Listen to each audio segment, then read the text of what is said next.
Joker call game on the Pacers. We'll talk about how you can always count on Nikola to be there.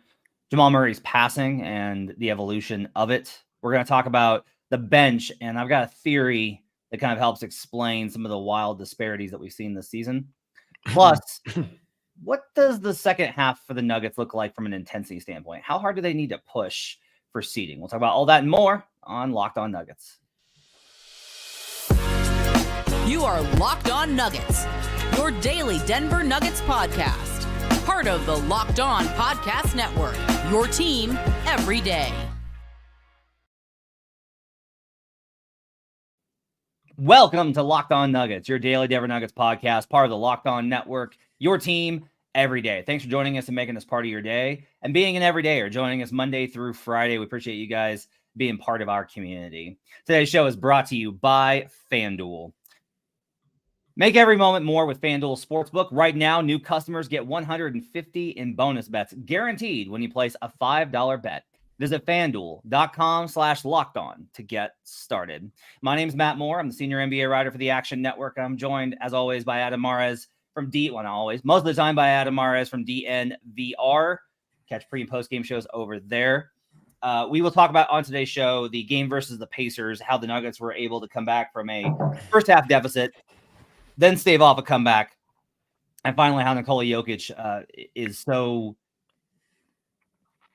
just reliably automatic, it feels like, whenever the stakes are the highest late in the game. Plus, I've got some thoughts on Jamal Murray from that game as well. In the second segment, this is a me show today. I've got thoughts on the bench and about kind of an explanation for why we've kind of seen the disparity that we've seen this season, where it's like they have really good games and then really bad games. Like, what's the answer there? And then finally, I want to talk to Adam about how he feels the Nuggets should approach the back half of the season.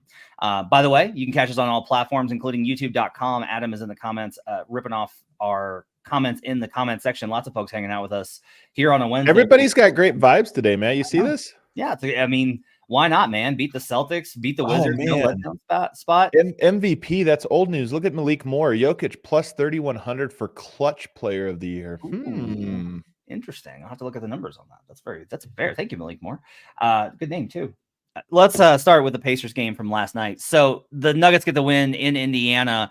No Tyrese Halliburton in this one, but was still a pretty good win. That team, I think, is they're a team that's lost a couple in a row because they just had Siakam. I think they're still figuring out some stuff, but I actually think they're going to be fine. They played pretty well last night.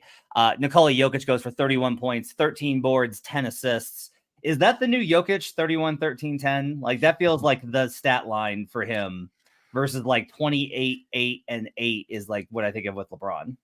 Well, LeBron was supposed to be 27, 7, and 7. And that just shows you how much the league has changed, because LeBron was called the 27, 7, 7 was called the LeBron in like 2012, where we think it's like his peak.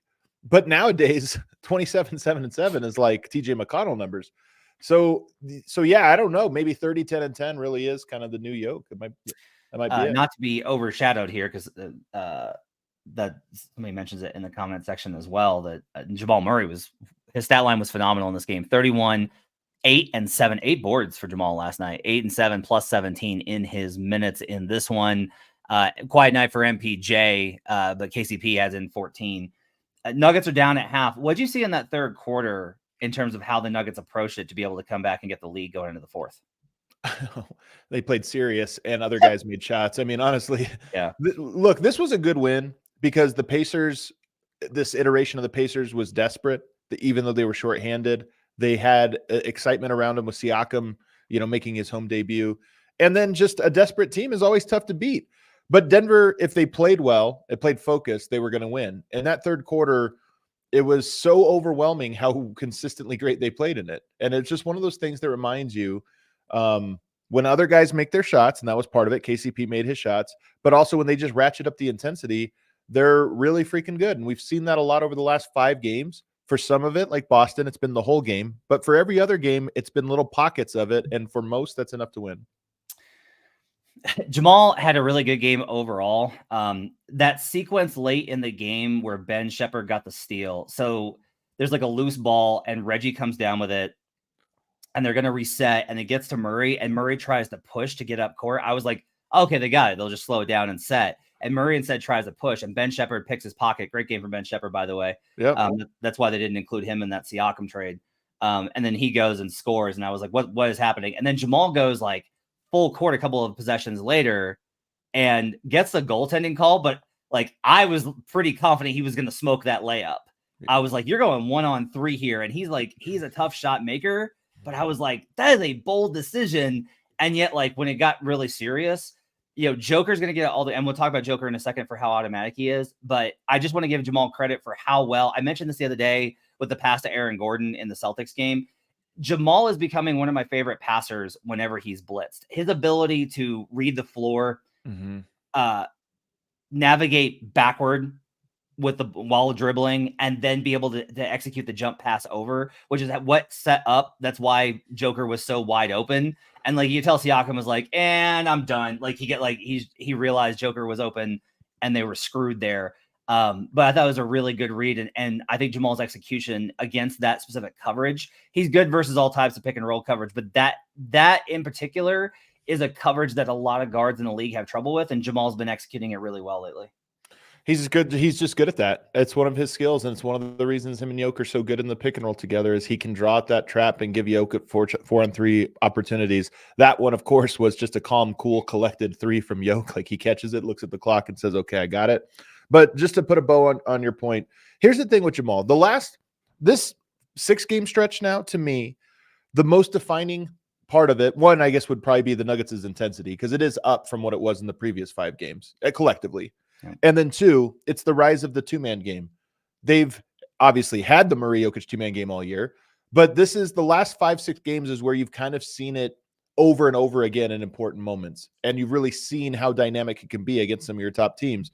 So Murray, obviously a part of that, but to your point, the coast to coast goaltend, Murray is the same guy as he was in the playoffs, minus 2 speeds. And that play is an example of it probably should have been a clean layup. He's just doesn't have the burst yet to make it a clean layup, but he did have enough to make it a goaltend, which you could argue, whatever, but that's just the only difference. Murray, I think, has been very good, more or less lately, but he doesn't quite have his quickness to make it look as good or to really have quite the impact. But so probably. I'm in narrative world because of the NFL playoffs. And I'm just thinking a lot about like guys that you can count on and guys that you can't. Right. But it also carries through the NBA where like, of course, it's January and some guys are scoring a lot of points, 50, 60, 70 points, say. Man, are you going to go all in on this? And there are just guys that are going to come through when the game is in its biggest moments. And like this was a January game versus the Pacers, which is light work, I think, for this Nuggets team. But I do think there's something to be said for Nikola has always been this like consistently clutch player. And one of the things that I do enjoy about doing this show is I like the perspective that I have from covering the arc of it. And like, you've been there with me the whole way is like, I remember when it was like, people would ask like, okay, the Nuggets are good, but like, who's going to be their clutch time scorer? Like that was because like, well, clearly it can't be Jokic. Like centers don't score in the clutch. And especially not like this center. And now for Nikola to be one of those guys where I'm just like, if that shot went up and I was like, well, he caught it. I'm not kidding. He caught it and I turned to go make dinner. Yeah. I was like, yep. And then like you hear in the back, like, yep. Oh, it had the mic on the swish was like really loud, really turned up. It's kind of a very satisfying swish. Everybody knew. That's my big takeaway of this one. This might have been, of all the Jokic game winners, the one that everybody knew the most. The announcer says, as soon as they throw to Jokic, it's like, I can't remember the exact phrasing, but that's not the guy you want. Like, that's not the guy you want catching it there. Like, you just see, and Jokic, the way he walks into it, you knew he was going to shoot it. You knew he was going to make it. Tyrese Halliburton on the bench. As soon as Jokic catches it, like, grabs the arms of somebody next to him, like as if like, oh my God, we just gave it the shot to him. And then the entire crowd just chokes. You could see the entire crowd with the like, oh crap. Like, there he is. We know how this is going to play out. So to me, that was the cool thing about it. It's his second game winner of the year. Has the game winner over the Warriors earlier. Now this one here. The only thing is there was a little tiny amount of time left on the clock on this one. It would have been nice if it was a true buzzer beater, although it was a shot clock buzzer beater, which was cool. But this was the one where most felt everybody that was watching knew how it ended. Up next, so the bench, again, had a little bit of a rough night. And I want to talk about something I've looked at when I've looked at the numbers, and they're not necessarily surprising. I want to talk about what it means, though, for the regular season versus the playoffs and how to kind of evaluate that and get Adam's thoughts on it. We'll do that up next on Locked On Nuggets. Oh, man. They have us push too many buttons. Right now, I want to tell you about Hungryroot. Are you trying to eat a little healthier in 2024? Hungryroot is here to rescue you from short-lived resolutions by making meal planning easy and nutritious. You can build healthy habits that won't disappear by February with Hungryroot. Hungryroot is the easiest way to get fresh, high-quality food delivered to your door. They've got healthy groceries and simple recipes all in one place. You just take a fun, short quiz, and Hungryroot will get to know you, your goals, and how you like to eat. They'll ask what flavors you like, which kitchen appliances you use. That's huge. I've had these meal plan things before on tests where it's like they would request things that I did not have in my drawers. And I'm like, well, I got to go out and get another thing. And then Hungryroot will keep your needs and preferences top of mind and start building your cart with delicious recipes and all your grocery needs for the week. They'll recommend recipes and groceries based on your tastes. So they take their suggestions or choose anything you want. They've got fresh produce, high quality meat and seafood, pantry staples, healthy snacks and sweets, and much more. The best part is Hungryroot follows a simple standard. It's got to taste good, be quick to make, and contain whole, trusted ingredients. Spend less time meal planning, shopping, and cooking, and more time enjoying healthy food that you actually love with Hungryroot. Right now, Hungryroot is offering Locked On NBA and Locked On Nuggets listeners 40% off your first delivery and free veggies for life. Just go to hungryroot.com/lockedon to get 40% off your first delivery and get your free veggies. That's hungryroot.com/lockedon. Don't forget to use our link so that they know we sent you. We're also brought to you today by eBay Motors. Passion, drive, and patience. What brings home the winning trophy is also what keeps your ride or die alive. eBay Motors has everything you need to maintain your vehicle and level it up to peak performance. From superchargers, roof racks, exhaust kits, LED headlights, and more. Whether you're into speed, power, or style, eBay Motors has got you covered. You can get ready for all those spring adventures that are just around the corner in Colorado. With over 122 million parts for your number one ride or die, you'll always find exactly what you're looking for. And with eBay Guaranteed Fit, your part is guaranteed to fit your ride every time or your money back. Because with eBay Motors, you're burning rubber, not cash. With all the parts you need at the prices you want, it's easy to turn your car into the MVP and bring home that win. Keep your ride or die alive at ebaymotors.com. Eligible items only. Exclusions apply. eBay Guaranteed Fit only available to U.S. customers. We'll be right back on Locked On Nuggets.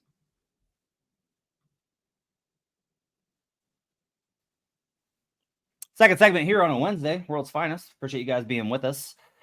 Adam Morris and Matt Moore. So Adam, I got some numbers for you. You ready for this? Yeah. I did some prep. Here we go. At home, Reggie Jackson has a plus 14.8 net rating. Really? Yes. Peyton Watson has a plus 4.2 net rating.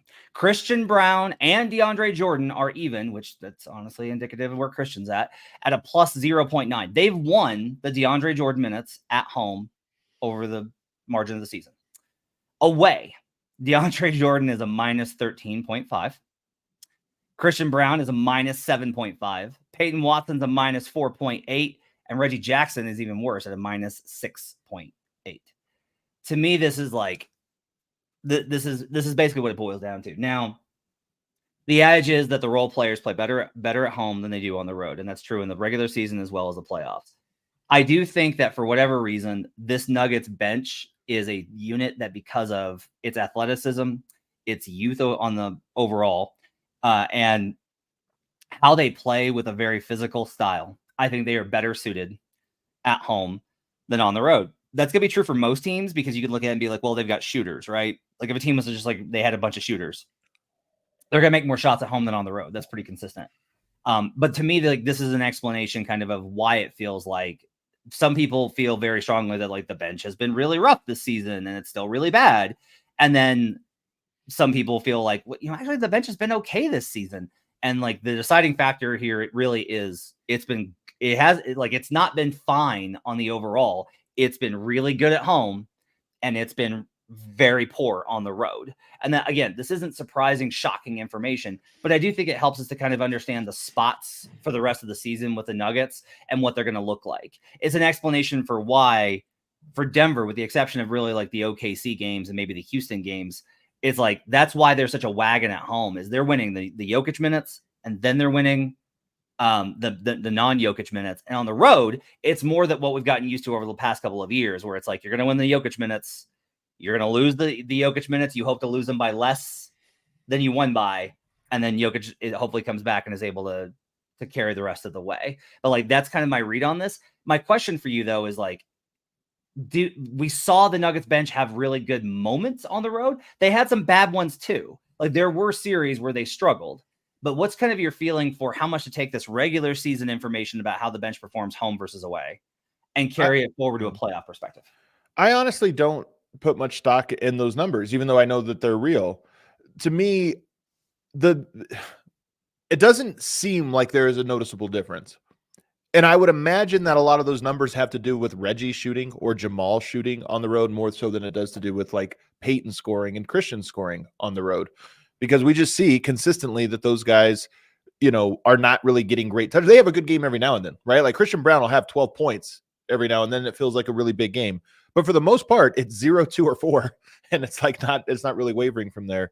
So for me, that would just be my hunch, is that the bench right now has bigger problems than just whether or not those guys are making shots on home or at the road. And namely, and I brought this up the other day, and I think it's true of this one, when you play the stagger with Murray and Reggie, okay, you get 24 shots for Jamal, most on the team. You get 11 for Reggie Jackson. You get 3 for Christian, 1 for DeAndre, 4 for Peyton. To me, that's just it, is those guys aren't really finding opportunities to score. And obviously for several reasons, they're not like great scorers, but it just feels like that unit is, I don't know how much progress is being made with those guys, because it feels like they're mostly just out of the way. Reggie's been good on the whole this season. You'd agree with that, right? For sure. What's the And point? He was 6 of 11 last night, 2, 2, 2, and 1, like a full stat sheet. Outside of injuries, and that is like an important thing to consider. What is the value of Reggie Jackson if you're going to play Jamal Murray with him? Significantly lowered. This is kind of what I'm getting at, is that to me, not only is it lowered, like, okay, you could argue in a playoff series, Reggie and Murray both being fully locked in and aggressive, like, okay, that could be hard to guard. Maybe it actually carries a unit. But if you're talking about through a regular season, what does that do to a Christian, a Peyton? I'm like, I don't know where those guys fit into that, because there's not stuff that's spiraling off the Reggie ISOs. It's not like Reggie does this thing and then it either leads to a lob or it leads to Reggie scoring, but there's not a lot of, and then it flows into this and flows into that, and they play off of it this way. Yeah. Well, I think, and some of that too is, so I was complaining the other night about one of the home games, the Pels game, about how I was like, I would just like to see Jamal run pick and roll with DeAndre like one time, just like run one pick and roll versus an ISO. And then he ran it 3 times in a row and scored on every single one of them, either with lobs or scores. And like, to me, that's kind of like the key here is like, look, if DeAndre Jordan is going to be in the rotation, you have to be heavy pick and roll. But to your point, what they do then is like, all they do is they just go to 2-man game pick and roll with DeAndre, and not like 2-man game, just simple pick and roll, right? It's either a lob, and if it's not a lob, it's a pull up J or a layup or a floater move. There's no like leverage the defense and then right what you're talking about spiraling off, right? And part of that, I think, is that Jamal has never really been comfortable as an off-ball weapon, and Reggie's not comfortable as an off-ball weapon. So like that combo, both of them are just, and we've seen this with other players like this, more than just Russ's eroding skills. This is why Russell Westbrook and James Harden don't work together. Right. Is because neither of those guys are like, when they don't have the ball, they disengage. They're on the perimeter to act as like, hey, you got to respect the fact that he exists. Right. But Harden just won't shoot a 3. Like if you pass him a wide open 3, he won't shoot it for some reason. Yeah. Who's actually kind of like that is Kyrie. Kyrie does it a lot, where like you can pass to Kyrie on an open shot and he'll be like, he'll pause and then go into an ISO move, but he scores anyway because it's Kyrie. But that to me is kind of like the key here, is that combo, I think, struggles for maybe more nuanced reasons than I used to think it did. And it's kind of what you're talking about with the inability of those two to coexist in a way that opens things up for the offense rather than just for them individually. Yeah. I'm with Christian. Look, I think Peyton's actually playing well. And the fact that he got 7 points yesterday on so few opportunities. I mean, 2 of 4 shooting, and he found a way to get 7 points in addition to the blocks. His defense has been consistently good now at playmaking and just being impactful.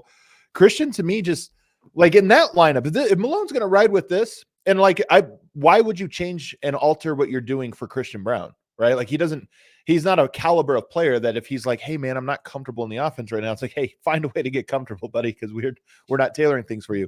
For me, then he needs to be the disruptive defender that he was billed as and that he was in his best moments last year. And for a lot of those best moments, this year, it just doesn't feel like he has been an impact defender and defensive playmaker.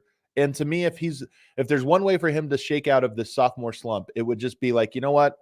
I am a defensive menace now. I'm just going to go out there and cause havoc. Up next, I want to talk about the remaining back half of the season for the Nuggets. And the Nuggets are 17 games over 500. What needs to be their pace over the back half of the season? What needs to be their intensity level? We'll talk about that, plus my feeling that starts this with it, which is they're not done, but the big work is almost done. Wow. We'll talk about that up next on Locked On Nuggets. Right now, I want to tell you about FanDuel Sportsbook. The NFL regular season has wrapped up and the playoffs are well underway. You've got championship weekend this weekend. I'm trying to figure out this Lions game. To me, the Niners defense has been so much more suspect than I think that the books are still accounting for, which makes me think the Lions are live. But man, that Niners team is such a complete squad. So I'm having a hard time figuring it out. But regardless of where I land, it'll be at FanDuel Sportsbook, because right now new customers get $150 in bonus bets guaranteed when you place a $5 bet. That's $150 in bonus bets, win or lose. It's easy to use, and there's so many different ways to bet. You can get live same-game parlays, bets in the new Explore tab, make a parlay in the Parlay Hub, the best way to find popular parlays. I've said this before. You can bet the awards and parlays at FanDuel, which most books do not allow you. Those are extremely lucrative ways to build positions. Victor Wembanyama is still a plus number to win Rookie of the Year, and he has all the momentum. I have been just putting him in parlays with either Jokic, Shea, or Embiid. And whenever he goes to favorite, I do the same thing with Chet. And it's a great way to build a bankroll. Visit FanDuel.com/lockedon and make your first bet a layup. FanDuel, official partner of the NFL. We'll be right back on Locked On Nuggets.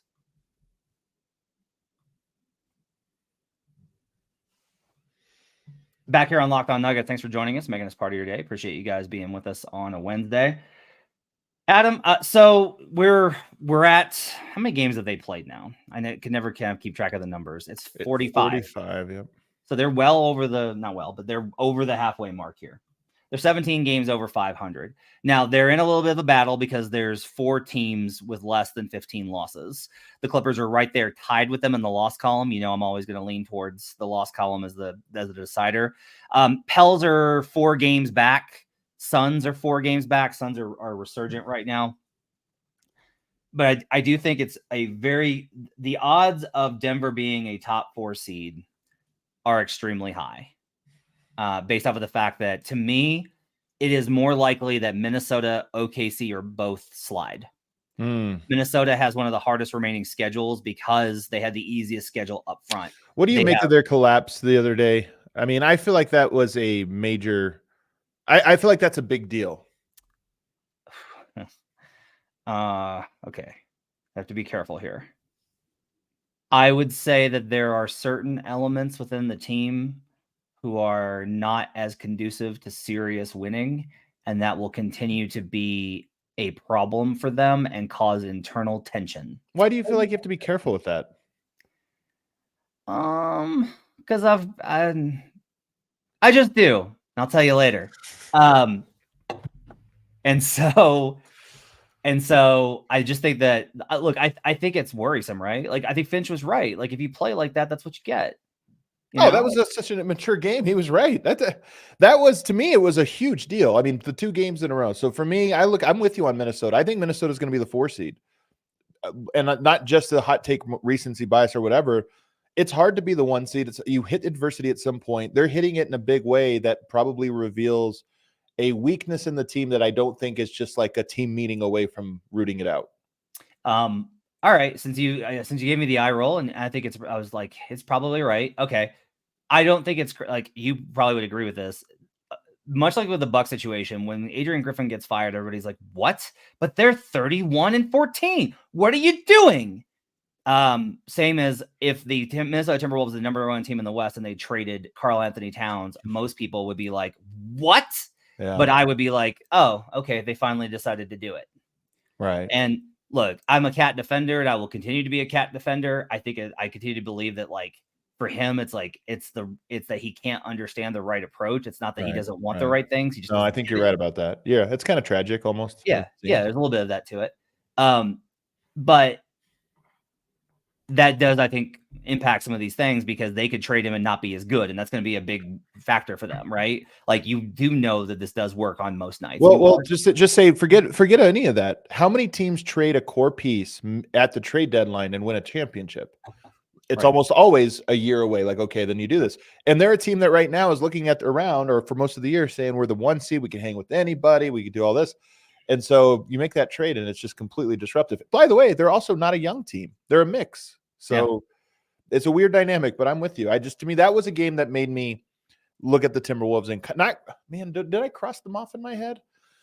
I didn't cross them off as a team that could beat anyone because I do think that they're a talented team, but I do look at it and go, there's a weakness in there that you can't go all the way with. I think they can make the conference finals. I don't think they can win the conference finals. I think they can be the second best team in the West. I don't think they can be the best team in the West. They can also lose in the first round. I mean, that's anybody. That's just going to be the nature of the Western Conference this year. Anybody can lose. The Thunder, I actually have a little bit more confidence in because of their balanced play style. But they're also, in my opinion, a little bit more susceptible to injury, where it's like the Wolves have they have a lot of different things that they can go to. Like Ant can carry them and Cat can carry them and the defense can carry them. And they can't lose Gobert. I think and probably Conley. Weirdly enough, I think those are the two guys that if you lost them, I'd write them completely off. But with the Thunder, like Shea's got an injury history already. If Shea gets banged up, they're in real trouble. If Chet gets banged up, they're in real trouble. If J-Dub gets banged up, they're in real trouble. This is all to say that, in my opinion, they've got this, like, the Sixers game is big from, I don't even know, like, it's a big game just from as a competitor, but it's not relevant for the season, right? Like, I don't think that this Denver team is going to feel like they need to prove themselves versus anyone. I think that they're going to be pretty pissed off about that loss, and they'll play well, regardless of whether Joel plays or not. But then, like, okay, the Bucks game, again, an Eastern Conference opponent. You play the Thunder. That one's a pretty big game. That's a big game. But the back half of the schedule it's rest heavy. You're going to have rest advantages on most games, or a lot of games, more so than the average game. And for me, I do think that most of March needs to really be about addressing fatigue, injuries, and for them to kind of start managing the schedule in a way that sets them up for the run. I'm of the opinion the Nuggets don't need to ramp up. I think they need to ramp down and then maybe sharpen the last week of March, first week of April is kind of the pace that I think they need to go on with their intensity level. I understand it. To me, I think that they are in the moment. I honestly think the Nuggets, just watching how last year and this year's played out, I think the Nuggets are perhaps more cognizant of the ebbs and flows of the season, like the players even. And right now they are in the test mode, like there's measuring stick mode. And I think they've ramped it up, but measuring stick mode isn't over. In fact, at New York, Philly, Milwaukee, Oklahoma City, the next 4 games to me are huge measuring stick games. I think Denver will and probably should stay ramped up for this stretch. After that, you get 2 home games against Portland, who's falling apart. You got some games in there, Sacramento and Milwaukee. Like, there's tough games mixed with some bad ones. But I just think when you think about the consistency of 9 of the 10 games they will have played in that stretch were good, with Washington being the lone exception. I think they're going to take that seriously and then probably ramp down, meaning try to play the way they played this Pacers game. Focused when it matters and hopefully connected enough so that the moments where you're not playing super hard, you're not falling behind. I'm warning the Denver Nuggets right now. You're not tricking me this time. No? I don't care how crappy you play in March. I don't care. You're not getting me off the scent this time. I'm not falling forward again, Nuggets. Can I give you a retrospective on last year's run? Hit me. the Nuggets dominated game 1 against Minnesota, and it was like, oh, okay, they have a switch and they flipped it. Yeah. But I don't think that they actually played. I think there's a notable difference in how good they were against Minnesota, not just how good Minnesota played them, which is part of it, but I think how good the team was. And if I'm singling one guy out that I think is actually fair, how good Jamal Murray was in that series versus how good he was in the following one, which was, again, good, but definitively behind KD and Booker. And then by the time you get to the Lakers, you could argue Jokic and Murray were the 1-2 in that series. You go to Miami, they were 1-2. I think that we look at this and we look at last year and say they immediately went to the level that they were in the conference finals. And I don't think it's true. I think they flipped a switch, but it still took a series and a half for them to reach the level that won a championship. That's why they went 10-1 to close. And we remember it as if they went 10-1 through the whole thing. They did not. Well, I think it's interesting with that is that I do think that the Wolves were the perfect first round opponent. Totally. Like, Jamal got used to Nickeil Alexander-Walker in his shirt. Nikola got used to physicality with Gobert. Like the bench understood like how to step up. Christian played well in that series. But the margin of error was big enough that they could afford B+ here. Again, it wasn't a bad series. They played really well. I'm just saying, in our minds, they were the team that swept the Lakers and then dominated the Heat and dominated games 5 and 6 of the Suns. But I honestly think that the first 7 games of the playoffs last year, the Nuggets were B+, not A+. Then they became A+ over the last 11 games. Do you think it's fine if the Nuggets take the same approach that they did last year and gear down in March? I think it's going to be similar. For me, this is all about Jamal. And again, because I think that Jokic demonstrates that he can go to a level, like he plays at that level pretty much all year long. Aaron Gordon has had ebbs and flows, but I think for him to get to that top level takes less. Michael Porter, KCP. Jamal Murray, to me, is the guy that has the swing of just how consistent are you? Just how quick are you? Just how capable are you of scoring 30 points? How capable is Murray of scoring 30 points? I don't know that you could say Murray right now can score 30 points in a playoff series every game if he needs to. I think over the last 11 games of the playoff run last year, you looked at it and said, Murray is scoring 30 points every game. Like, you can't stop him from doing it right now. But so that's the only difference is Murray needs to start ramping up now towards the playoffs to be at that super quick level, because they might face a tougher challenge in round 1 than what they faced last year. I will say, I think that there's reason to get KCP, AG, and Reggie Jackson a time off over the next 2 months. Because Reggie plays. Do what? Those guys don't need the to grind all the way through. Like those guys are in rhythm. Like Reggie plays a pretty physical style and takes up a lot of bumps. And AG, the one thing I'll say is from being in the locker room, AG is always the guy that I'm just like, that guy, like he has a tough job. Like, for the level to which he doesn't complain and miss games is really pretty impressive, because he's got a tough job with the physicality that he plays with versus especially in those games where he plays the small ball 5. And KCP is just a veteran. Like, he's just got a lot of miles on him. So I think there's probably value in managing all that. But I do kind of agree, like, until shown otherwise, Jokic is a tank and Jokic gets to dictate whatever. Like, if Jokic will say, like, hey, I need a night off, like, I'm just not feeling good. But here's how I would put it when you talk about ramping up or ramping down. If you are in a second half and it's neck and neck against Milwaukee next week, and DeAndre Jordan or Zeke Naji aren't getting done, whatever it is that played, you go to Aaron Gordon at center to win that game in the second half, and you end up playing those 4 minutes. And Aaron Gordon ends up at 37 minutes. If you have the same scenario against Portland, you roll DeAndre Jordan out there and you lose if he doesn't play well. Just like, hey, man, we're not doing this. You got to go out there. We're not playing over 31 minutes for AG tonight. Yeah. All right, it's going to do it for Locked On Nuggets. Thanks for joining us. Appreciate you guys being with us. We'll be back tomorrow with Swipa for Thursday. And then he and I'll be back with you on Friday. And then Sunday, Adam and I'll be back with World's Finest. Friday previewing the big one. 2 big games, man. 2 more measuring stick games for the Nuggets. I'm excited, man. Huge games. Yeah, we'll break down all of the stuff on Friday's show to preview the big game versus for rivalry week here in the NBA. Right. So we'll have you covered here on Locked On Nuggets. Thanks for joining us. Make sure to give us a follow and a like over on youtube.com/LockedOnNuggets. 5-star reviews on Apple Podcasts. We'll see you guys again next time. Thanks for joining us on Locked On Nuggets.